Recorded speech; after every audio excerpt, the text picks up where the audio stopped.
이게 주님께서는 우리가 너무나 잘 아는 말씀이죠. 하나님 사랑하고 이웃을 사랑하라. 이 두 계명이 중요하다.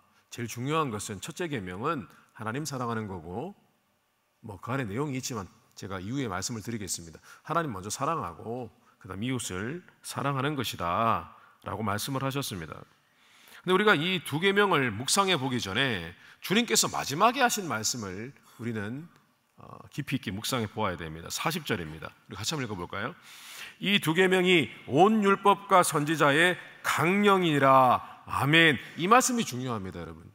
이 말씀은 어떤 의미냐면은 단순히 내가 말한 하나님 사랑과 이웃 사랑이 율법 가운데 제일 중요한 계명들이 아니라, 사실은 하나님 사랑, 이웃 사랑이 온 율법과 지금까지 하나님께서 선지자들을 보내셔서 하신 모든 명령과 말씀의 전부라는 겁니다. 그게 전부라는 거예요. 그게 온 율법의 말씀을, 선지자들이 선포한 말씀을 다 요약하면 사랑이라는 것입니다.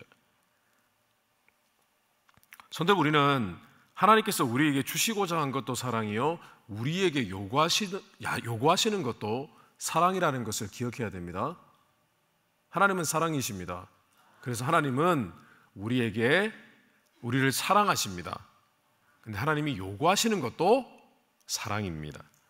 그래서 오늘은 하나님께서 하나님 자녀된 우리에게 요구하시는 두 가지 사랑에 대해서, 이미 우리가 알고 있는 이 두 가지 사랑에 대해서 잠시 말씀을 나누고 묵상하는 시간 갖도록 하겠습니다.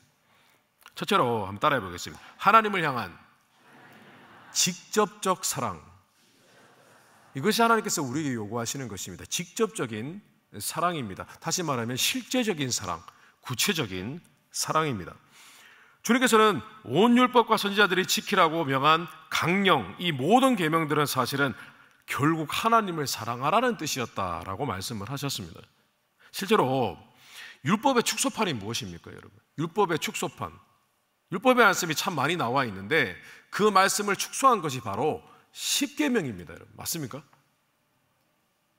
10가지 계명이 있는데 첫 번째, 두 번째, 세 번째, 네 번째 계명을 살펴보면 이것이 진짜 하나님을 사랑하라고 주신 계명인 것을 우리가 알 수가 있습니다. 첫 번째 계명은 나 외에 다른 신을 두지 말라는 계명입니다. 다른 신을 두지 말라는 게 뭡니까? 나만 숭배하라는 겁니다. 숭배는 사랑의 극단적인 행동입니다. 숭배라는 것은, 월십한다는 것은, 정말 사랑하고 존경하면 숭배합니다. 또한 우상을 만들어 섬기지 말라고 하셨습니다. 두 번째 계명이 그것입니다. 제가 지금 간단하게 설명을 드리는 겁니다. 우상을 만들어 섬기지 말라. 만들어 섬긴다는 것은, 우상을 만든다는 것은요, 내가 경외하고 두려워하고 내가 좋아하고 내가 의지할 대상을 만드는 게 우상이거든요. 근데 경외하고 두려워하고 의지하고 좋아하고 하는 것이 뭐예요? 사랑이지 않습니까, 여러분? 사랑이에요. 그러니까 하나님의 사랑할 만한 것을 만들지 말라는 뜻입니다, 여러분. 세 번째로 여호와의 이름을 망령되이 일컫지 말라고 했습니다. 하나님의 이름을 망령되이 일컫는다는 것은 하나님을 쉽게 생각한다는 겁니다. 소홀히 여긴다는 겁니다. 이것은 사랑하다가 사랑하지 않게 되어질 때 나타나는 흔한 증상입니다. 맞습니까? 사랑할 때는 막 존중히 여기다가요, 사랑이 식으면 어떻게 되죠? 쉽게 생각합니다. 마지막에 안식일을, 네 번째 계명은 안식일을 거룩히 지키라는데, 저는 가만히 생각해 보세요. 우리의 인간적인 관계 속에서 사랑하면은 만남을 갖습니까? 아니면 절대로 안 만납니까? 만나지요. 약속을 정하고 규칙적으로 만납니다. 남녀가 사랑을 하고 데이트를 하잖아요. 그러면 자주 만납니까? 가끔 만납니까? 자주 만납니다. 그리고 만나는 시간이 무척 중요합니다. 사랑은 관계이기 때문에 만남이 필요합니다. 그래서 주님을 예배하는 안식일, 거룩한 주일을 지키기 싫어하는 것은 하나님을 사랑하지 않는 것입니다. 예배드리기 귀찮아하는 것은요, 사랑하지 않는 거예요. 근데 예배를 사모한다? 하나님을 사랑하는 겁니다. 하나님을 만나고 싶어 하는 겁니다. 그렇다면 하나님께서 우리에게 이렇게 사랑을 독점하기를 원하시는 이유가 뭘까요? 왜 독차지하기를 원하실까요? 우리의 사랑을. 우리 안에 있는 사랑을 다른 데 주지 말고 나에게만 주라고 말씀을 하시는 것일까요? 그 이유는 요한에서 4장 19절에 나와 있습니다. 같이 읽겠습니다. 우리가 사랑하면 그가 먼저 우리를 사랑하셨습니다. 아멘. 이 말씀에는 이중적인 의미가 담겨 있습니다. 자, 먼저라는 단어에 우리는 집중해야 됩니다. 그가 먼저 사랑했기 때문에, 먼저 우리에게 사랑을 주셨기 때문에 사랑을 요구하시는 것입니다. 이 세상에 그 누구도요, 사랑을 받는 전제 없이 사랑하는 경우는 없습니다. 우리도 사랑받기를 원합니다. 사랑을 줄 때, 지극한 사랑을 줄 때 우리도 사랑을 받기를 원하고 사랑으로 화답받기를 원하는 것입니다. 그냥 하나님은 진짜 사랑을 주셨어요. 로마서 5장 8절에 같이 읽겠습니다. 우리가 아직 죄인 되었을 때에 그리스도께서 우리를 위하여 죽으심으로 하나님께서 우리에 대한 자기의 사랑을 확증하셨느니라. 아멘. 앞서 읽은 요한일서 4장 19절 말씀에 뭐라고 되어 있습니까? 우리가 그를 사랑하면 그가 우리를 사랑하셨기 때문이다. 이 말씀에는요, 그가 먼저 우리에게 이 큰 사랑을, 예수 그리스도 십자가의 사랑을 주셨기 때문에 우리 안에 감동이 있어 그를 사랑하게 되었다는 의미도 담겨져 있는 겁니다. 그냥 먼저 그가 우리를 사랑하셨기 때문에 실제로 그 은혜를 깨닫게 되는 은혜의 순간을 경험하게 되면 하나님을 사랑할 수밖에 없게 된다는 것. 예수 믿는 것은 사랑에 빠지는 것입니다, 여러분. 사랑에 빠진 그 순간부터 신앙생활이 시작이 되는 겁니다. 그냥 습관적으로 부모님이 예수님 믿기 때문에 내가 믿는 것은 아무 상관이 없습니다. 신앙은 사랑에 빠지는 겁니다. 그가 먼저 우리를 사랑하셨음을 십자가, 예수 그리스도의 십자가를 통해서 가슴 절절히 경험한 후에 사랑에 빠져서 사랑으로 시작하는 것이 신앙생활입니다. 성도 여러분, 하나님을 사랑하십니까? 그럼 제가 질문을 조금 바꿔보겠습니다. 하나님께 사랑을 드리고 계십니까? 성도 여러분, 사랑으로 하지 않는 것은 전부 다 거짓이고 종교행위입니다. 여러분, 종교놀이입니다. 종교놀이. 혼자 자기를 사랑하며 막 즐겁게 지내는 거예요. 오늘 주님께서는 신명기 5장 말씀을 인용하시면서 대답을 하셨습니다. 이것은 예수님께서 만들어내신 말씀이 아니라 신명기 말씀을 그대로 인용한 것입니다. 그러니까 율법에도 하나님을 사랑하는 말씀이 분명히 나와 있었던 것입니다. 근데 그 내용이 무엇입니까? 마음을 다하고 목숨을 다하고 뜻을 다하라고 했습니다. 이것은 단순히 감정적인 사랑이 아닙니다. 먼저 마음을 다하여 사랑한다는 것은 마음속에 깊은 사랑의 감정이 있어서 그 감정에서 나오는 열심과 열정을 의미하는 것입니다. 우리는 정말 하나님을 사랑하는 마음에서 나오는 열심과 열정으로 예배하고 하나님을 섬겨야 됩니다. 냉랭하게 섬기지 마십시오. 사랑에서 나오는 열심과 열정으로 섬겨야 됩니다. 근데 참 놀라운 것은 주님을 사랑하는 열심과 열정으로 예배를 드리면은 이상하게 에너지가 고갈되는 것 같지만 그렇지가 않습니다. 아까울 것이 없기 때문에. 그런데 사랑이 식은 채 믿음 생활을 하면 결국에는 인간의 연약함과 한계를 극복하지를 못합니다. 번아웃 됩니다, 여러분.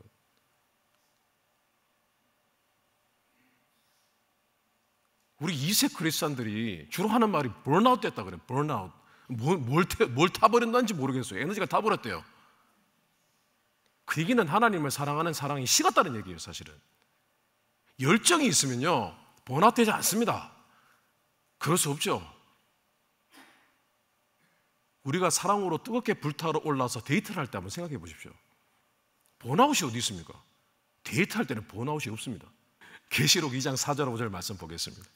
같이 읽겠습니다. 그러나 너를 책망할 것이 있나니 너의 처음 사랑을 버렸느니라. 그러나 너를 책망할 것이 있나니 죄송합니다. 제가 두 개를.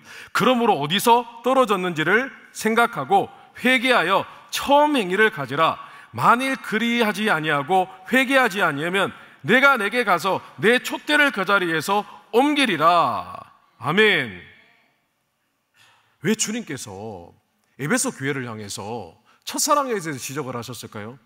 그리고 그 첫사랑을 다시 회복하는 방법은 너희의 처음 행위를 다시 가져라, 이렇게 말씀을 하셨습니다. 그리고 회개하라고 하셨습니다. 자, 사랑이 식어 주님을 사랑하고 예배하고 섬기는 것은 회개할 거리라는 겁니다. 회개할 기도 제목이라는 거예요. 저는 다시 말씀드립니다. 촛대를 옮긴다는 것은 성령의 역사를 옮긴다는 겁니다. 그러면 더 이상 내가 너의 교회를 교회로 인정하지 않겠다는 뜻입니다. 다시 말씀드립니다. 촛대를 옮긴다는 것은 이제 교회로 인정하지 않겠다는 뜻입니다. 처음 행위를 가지라고 한 것은 너희가 주님을 사랑하는 마음으로 그 속에서 흘러나오는 열심과 열정으로 했던 그 모습과 태도를 그대로 견지하라라는 뜻이지 않습니까? 그렇죠? 그 회복하라는 겁니다. 그리고 목숨을 다하여 사랑한다는 것은 말 그대로 목숨, 생명을 걸고 사랑한다는 겁니다. 생명을 걸고. 예수 그리스도의 십자가의 은혜를 좀 더 깊이 이해하기 시작하면 어떤 마음이 생기냐면 단순히 사랑하는 마음이 아니라 빚진 마음이 됩니다. 성도 여러분, 때로는 의리가 신앙입니다. 저 사람이 내게 은혜를 베풀었기 때문에 내가 그 사람에게 충성하고 배신하지 않는 것, 그것이 사랑이에요, 여러분. 그것이 사랑입니다. 조금만 기분이 나쁘면 수가 틀리고 하는 것은 사랑이 없는 거예요.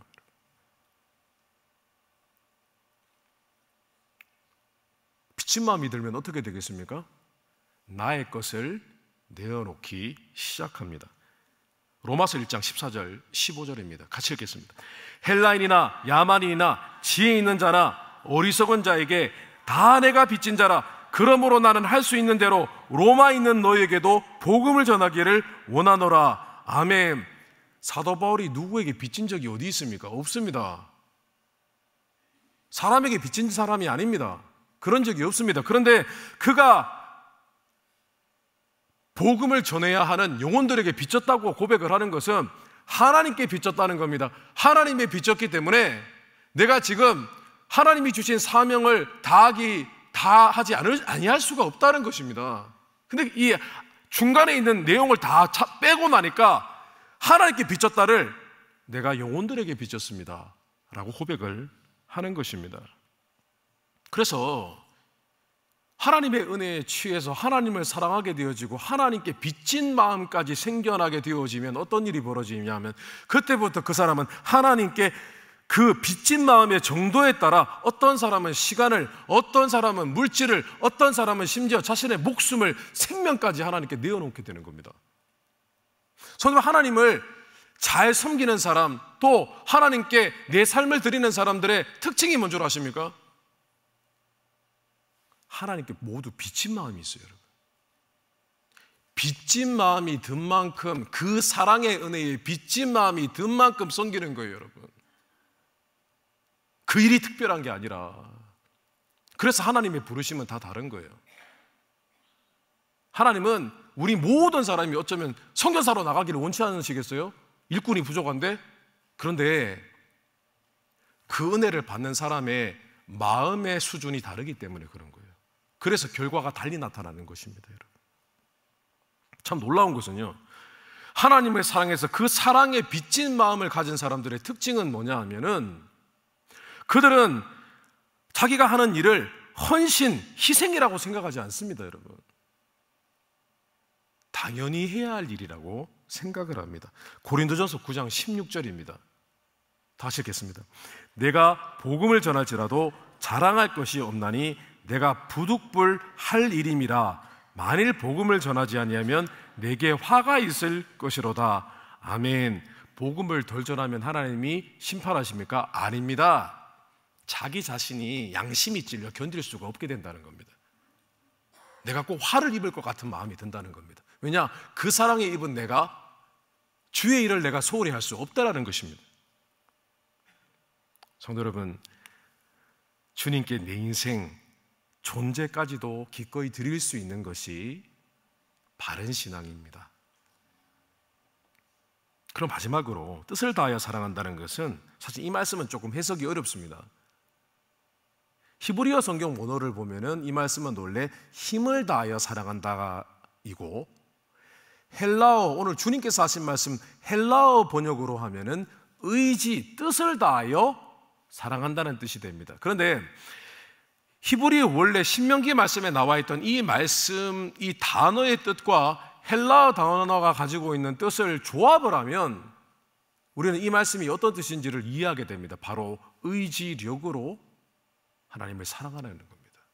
내 뜻, 의지적으로 사랑하라는 겁니다. 의지적으로.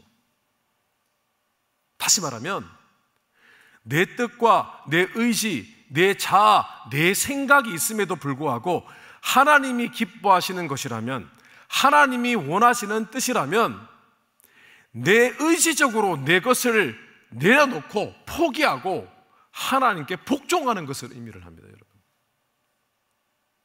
하나님을 사랑하기 때문에.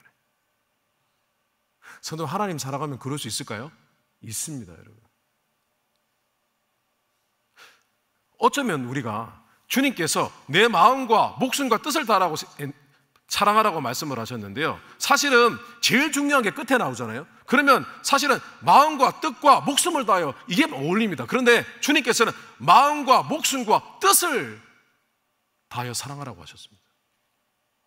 왜 뜻이 중요할까요? 자신을 내려놓고 주님께 복종하는 것이요 제일 어렵습니다. 목숨, 의리로 목숨 드릴 수 있습니다. 그런데 자신이 맞다고 옳다고 생각하는 것을 꺾어서 하나님의 뜻을 붙잡는 그 사랑은요 정말 위대한 사랑입니다. 자신을 죽이는 사랑이기 때문에. 그 사랑은 바로 예수 그리스도의 사랑인 것입니다. 그래서 우리가 살아갈 때, 신앙생활을 할 때 우리 생각에는 이렇게 하는 것이 맞고 이것이 자연스럽고, 하지만 하나님의 뜻이 이것이기 때문에 순종하고 복종해야 될 일들이 얼마나 많이 있는 줄 아십니까? 그런데 그것이 하나님을 사랑하는 길이라는 것을 알고 계십니까? 하나님 말씀에 순종하는 것은요 하나님을 사랑하는 것입니다. 하나님을 사랑하는 것은 주님 사랑해요 라고 고백하는 것이 아닙니다. 하나님의 뜻을 붙잡는, 의지적으로 붙잡는, 내 뜻을 내려놓는, 뜻을 다하여 사랑하는 것이 바로 하나님의 사랑입니다. 그것이 가장 아름다운 모습입니다. 우리 그림을 한번 띄워주시겠어요? 터키에 실제로 이 서머나 교회가 있는데, 폴리캅 기념교회가 있는데, 이분이 누구냐 하면은 요한계시록에 나오는 7교회 중에 서머나 교회의 초대 감독이었던 폴리캅이라는 교부입니다. 폴리캅. 사도 요한의 직계 제자입니다. 그래서 속사도라고 불립니다. 속사도. 이분이 지금 순교를 당했는데요, 당시에 황제 숭배를 거부하고 믿음을 지키다가 순교를 당했습니다. 그런데 그때 순교를 당할 즈음에 그 로마 제국이 회유를 했습니다. 이 사람이 워낙 인품이 좋아서 살려주고 싶어서, 너가 만약에 예수님을 거부하면, 부인하면 우리가 살려주겠다라고 제안을 했습니다. 근데 나는 그럴 수 없다라고 했습니다. 그래서 화형을 당하게 되었는데 갑자기 바람이 불어가지고요 불이 이렇게 갈라져요. 그래서 불이 타지 않는 거예요. 그래서 화가 나가지고 끌어내려가지고 칼로 죽인 것입니다. 이것이 성화로 지금 남겨져 있습니다만은, 근데 이분이 자신을 회유하는 로마 군인에게 한 말이 있습니다. 한번 띄워주시겠어요? 나는 86년 동안 그분을 섬겨왔으나 그분은 한 번도 나를 해한 적이 없었다. 그런데 내가 어찌 나의 왕이시며 구주이신 그분을 모욕할 수가 있겠는가? 라고 했습니다. 우리는 이 말에서 뭔가 이 사람이 신념이 강하다고 생각할지 모르겠지만 아닙니다. 틀렸습니다. 그는 한 번도 나를 해한 적이 없다라고 했습니다. 이 얘기는 폴리캅은 그때까지 하나님과 온전히 교제하며 사랑하고 있었던 것입니다. 사랑하니까 배신 못하겠다는 겁니다. 사랑하니까 못하겠다는 거예요. 사랑하니까 나는 믿음 지키고 죽겠다는 겁니다. 마음과 목숨과 뜻을 다하여 사랑하는 것. 하나님께서 우리의 사랑을 받으시기에 합당하신 분이십니다. 그래서 우리의 신앙의 기준은 늘 사랑이어야 됩니다, 여러분. 내가 지금 하나님을 사랑하고 있는가? 단순히 감정적인 사랑이 아니라 마음과 목숨과 뜻을 다하는 사랑을, 그러한 신앙을 끝까지 붙들고 살아가게 되시기를 주님의 이름으로 축원합니다. 우리의 주님을 향한 사랑은 식어서는 안 됩니다. 두 번째로 따라해 보겠습니다. 하나님을 향한 간접적 사랑. 오늘 39절에 주님께서 이렇게 말씀하셨습니다. 둘째도 그와 같으니 내 이웃을 내 자신같이 사랑하라 하셨으니. 주님께서 이웃 사랑을 말씀을 하셨습니다. 그런데 주님께서 하신 표현이 좀 이상합니다.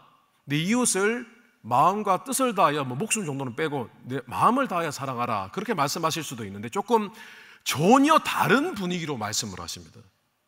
똑같은 사랑이잖아요. 그런데 사람에게 사랑할 때는 내 몸과 같이, 너 자신같이 사랑하라고 하셨습니다. 우리는 흔히 이 말씀을 사랑의 방법으로 생각합니다. 그러니까 거울처럼 여기라는 거예요. 그렇죠? 남을 볼 때 너 자신을 보고 너 자신한테 대하듯이 남한테 대하라. 그게 사실 별로 와닿지가 않습니다. 왜냐하면 남이니까요. 이웃사랑이라는 것은 하나님을 사랑하는 in a different way, 또 다른 방법이란 뜻이에요, 여러분. 하나님을 사랑하는 또 다른 방법이 바로 이웃사랑이라는 거예요. 다시 말하면 그 사람 속에 나를 보라는 것은요, 그 사람 속에 나와 같은 하나님이 창조하신, 하나님의 형상으로 창조하신 것을 보고 사랑하라는 거예요. 부모가 자녀를 사랑하는 이유는 자녀 속에 자신의 형상이 있기 때문이에요, 여러분. 근데 하나님이 우리를 사랑하시는 이유도 마찬가지예요. 하나님이 왜 다른 모든 피조물보다 우리를 사랑하신 줄 아세요? 우리는 하나님의 형상으로 창조됐기 때문에 땡기거든. 사람으로 치면 핏줄이거든. 그래서 우리를 사랑하는 거예요. 근데 지금 하나님이 너희가 남을 사랑할 때, 이웃을 사랑할 때 너를 사랑하듯 하라 하시는 것은 그 속에 하나님의 창조를 보라는 거예요. 똑같이 너와 똑같다는 거예요. 하나님도 너를 사랑하시는 것처럼 하나님도 그 사람을 사랑하신다는 거예요. 그러니까 그 속에 하나님의 형상을 보고 그를 사랑하는데, 그렇게 되어지면 결국 그것이 하나님을 사랑하는 것이라는 거예요. 성도 여러분, 기억하십시오. 요한에서 4장 20절 말씀을 꼭 기억하십시오. 같이 읽겠습니다. 누구든지 하나님을 사랑하노라 하고 그 형제를 미워하면 이는 거짓말하는 자니, 보는 바 형제를 사랑하지 아니하는 자는 보지 못하는 바 하나님을 사랑할 수 없느니라. 왜 이 말씀이 성립되는지 이제 아시겠죠? 형제 안 사랑, 하나님 안 사랑, 형제 사랑, 하나님 사랑. 왜 이 공식이 성립이 되냐면, 이웃을 사랑하는 것은 곧 하나님의 형상을 사랑하는 것이고 하나님을 사랑하는 것이기 때문이에요. 그래서 이 공식이 성립이 되는 거예요. 그러므로 우리는 언제나 이웃 사랑을 하나님 사랑으로 이해해야 됩니다, 여러분. 하나님 사랑으로.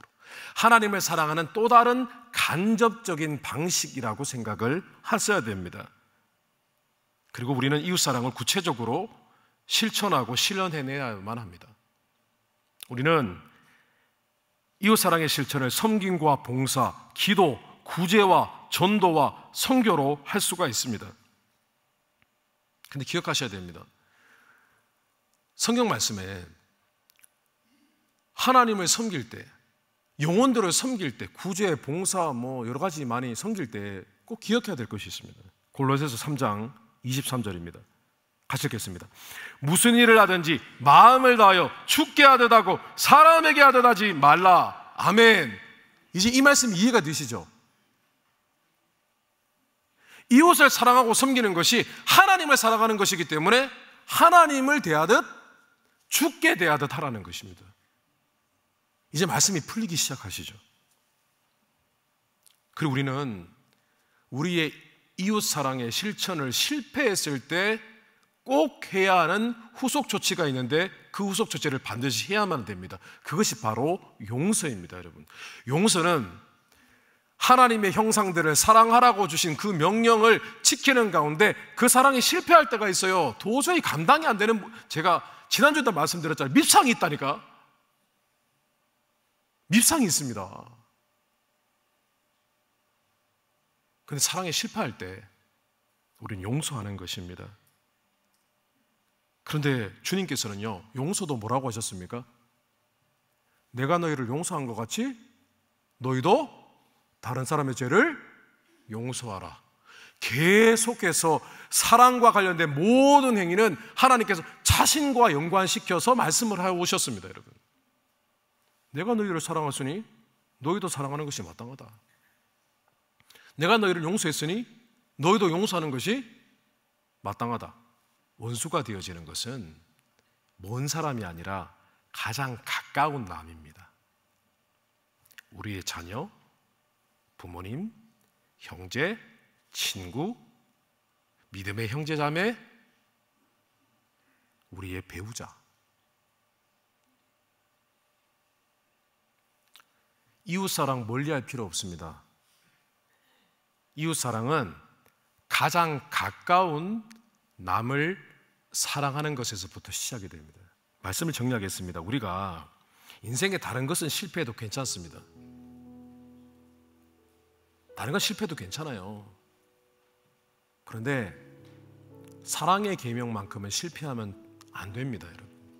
그건 절대로 실패하면 안 됩니다. 어쨌든 용서를 통해서라도 사랑을 완성해야만 합니다.